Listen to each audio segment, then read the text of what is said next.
আসসালামু আলাইকুম সবাইকে, ঈদ মোবারক। বিডি ফ্যামিলি ব্লগ 71 পেজে আপনারা সবাইকে স্বাগতম। আমাদের ফ্যামিলি ব্লকের পক্ষ থেকে সবাইকে জানাই ঈদ মোবারক। তো আজকের ঈদটা যেভাবে কাটলো আমাদের, শুরুতেই ঘর থেকে বাইর হইলাম, আপনারা দেখতে পারলাম ভিডিওর মাঝে তানজিমরে লইয়া। তো তানজিমে এখন তাওহিদের কুলে হইয়া যাইতেছে, কুলে বসিয়া যারা যাতে ওরে বাবা আরো কিছু আটরাও দই ভাই দেখতে পারতাম আপনারা, দই ভাই আটরা তারা আটিয়া আরো কিছু জায়গা গেলাম গিয়ে আমরা ঈদগাহ কে পৌঁছে গেলাম। ঈদগাহ পৌঁছার পরে তাওহিদের কুরইয়া যাইরা থান ভাই।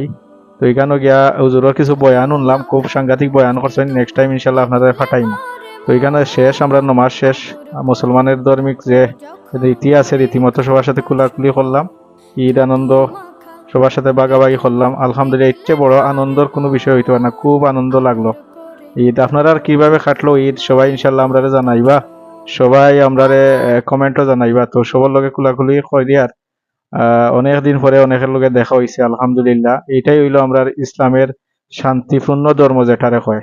এই যে বুকুর সাথে বুকে লাগাইয়া যখন চাপ দেওয়া যায়, ভিতরের হিংসা বিবাদ সব চইলা যায়। তো এখানে বাড়িতে আইসে আবার পরে আমার বাতিজি সব আইসইন, সবরে দিয়া কিছু কিছু টিপস। আমার তানজিমের অবস্থা দেয় না, আরে ভাইয়া তান সালামটা আমার বাচ্চা যেমন সালাম করছে, আমার ভিতরের মাঝে এমন একটা হইছে আর কি, ইমোশনাল যে ভাব হইছে। আমি তান্ডও দিলাম ইয়ো ইদিয়া তাই এটা নিয়ে দিয়া টান বড় ভাইরে। তো আমি এই মুহূর্তে আইছি আমার আম্মার কাছে।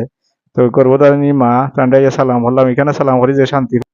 এখন গোড়াইয়া মাইয়া এখানে সারা রাস্তাত কষ্ট করি যা মাইয়া লাগিয়েছে আসলাম। এখন আমার পকেট ফুটা, তানজিমর আম্মায় পকেটে দিয়া তারা তা নিদিয়া চাইছেন। তো নতুন খড়খড়া নোট আমি দিয়ালাম। আর সবাই আমার পেজটারে ফলো করবেন এবং ইউটিউব চ্যানেল